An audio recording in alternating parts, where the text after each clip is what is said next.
The real reason most Sukuma Wiki farmers struggle isn't pests, it's poor foundation. Every farmer knows Sukuma Wiki, or collard greens, is one of the most reliable and profitable vegetables to grow. It's hardy, grows fast, and sells throughout the year.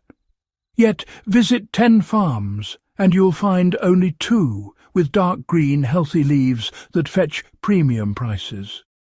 The rest struggle with yellowing, stunted plants or leaves that wilt before harvest. The truth is, most farmers lose their Sukuma yield not because of drought or pests, but because of basic planting mistakes made before the crop even takes root. Today we'll break down those costly mistakes and show how to fix them, step by step, so your next Sukuma crop produces steady, high-quality yields. Many farmers skip soil testing, and that's where the problems begin. One of the biggest mistakes Sukuma growers make is planting without knowing their soil condition. Sukuma Wiki thrives in slightly acidic to neutral soils, with a pH of 6.0 to 6.8. If the soil is too acidic, the plant can't absorb nutrients properly, even if you've applied the best fertilizer. Farmers who keep applying DAP or NPK season after season often create acidic soils that choke plant growth. The fix is simple. Before planting, test your soil. A basic soil test will show pH and key nutrient levels.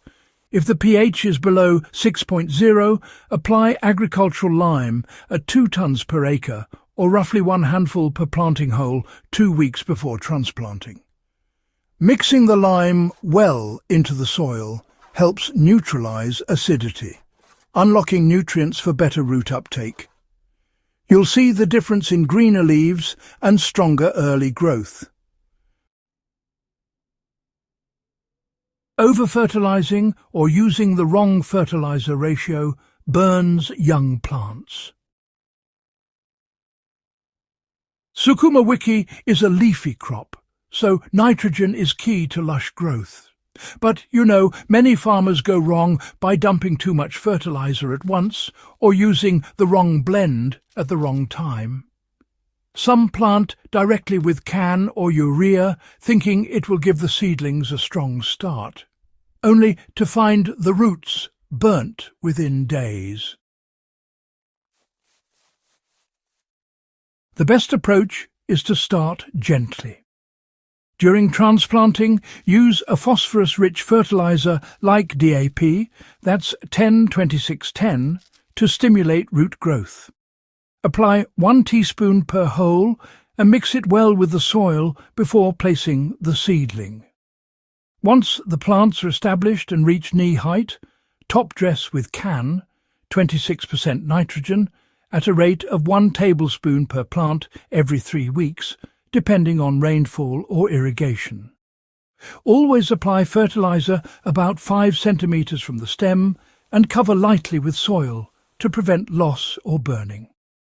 If you prefer organic methods, use well-rotted compost, about 2 handfuls per hole, and supplement with liquid compost tea every 2 weeks. A balanced feeding schedule builds vigorous plants without damaging the soil. Neglecting seedling management ruins the entire crop before transplanting.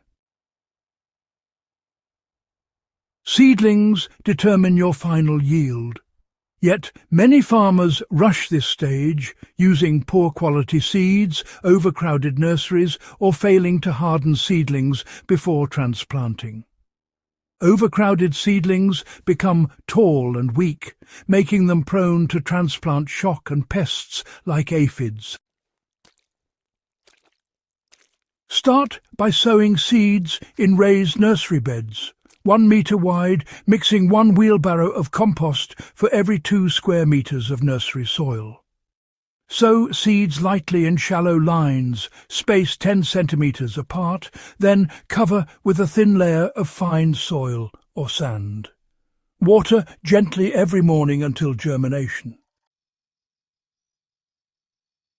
Before transplanting, it's really important to harden the seedlings for about 5 to 7 days by gradually reducing watering and, exposing them to direct sunlight for longer periods each day.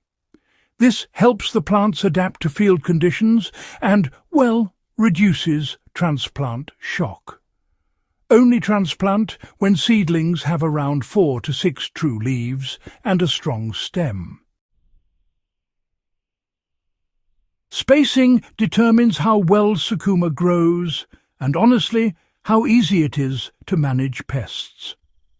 Many farmers plant too close together hoping for higher yields, but this actually leads to competition for nutrients, poor air circulation, and an increased risk of fungal diseases.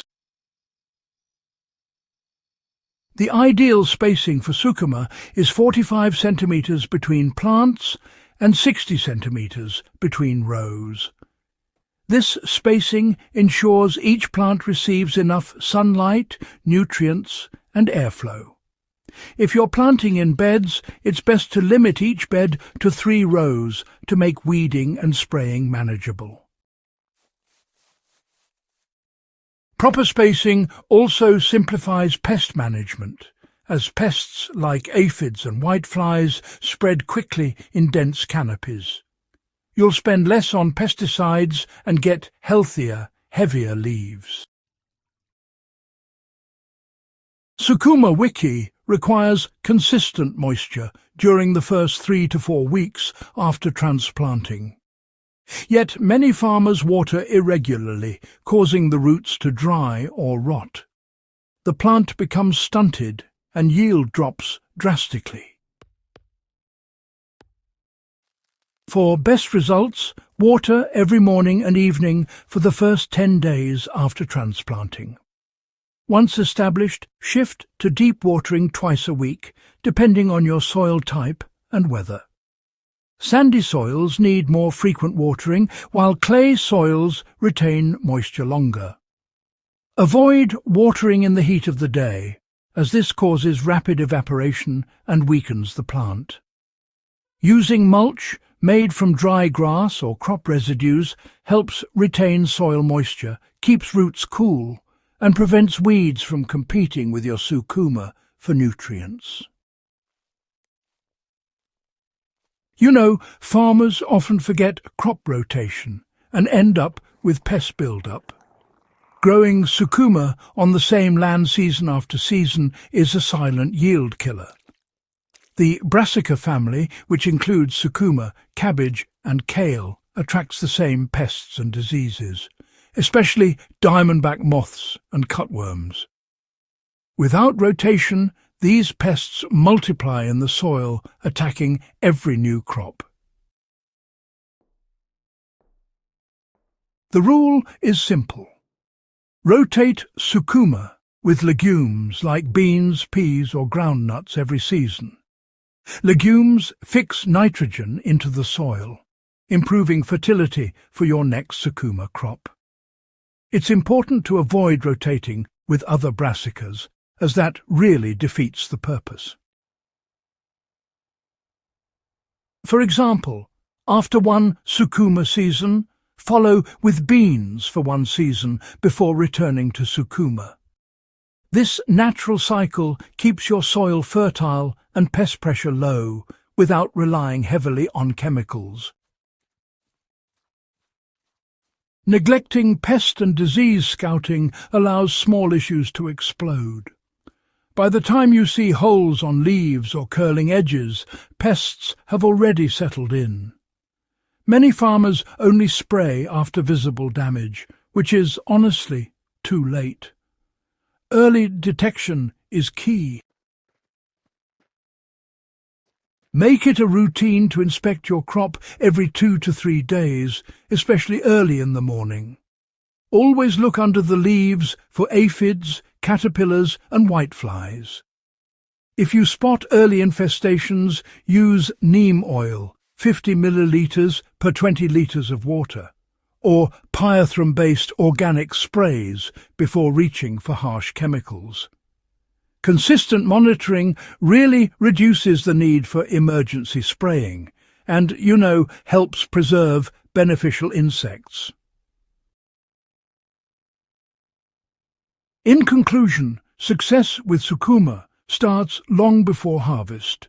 Fast-growing, healthy Sukuma Wiki doesn't come from luck.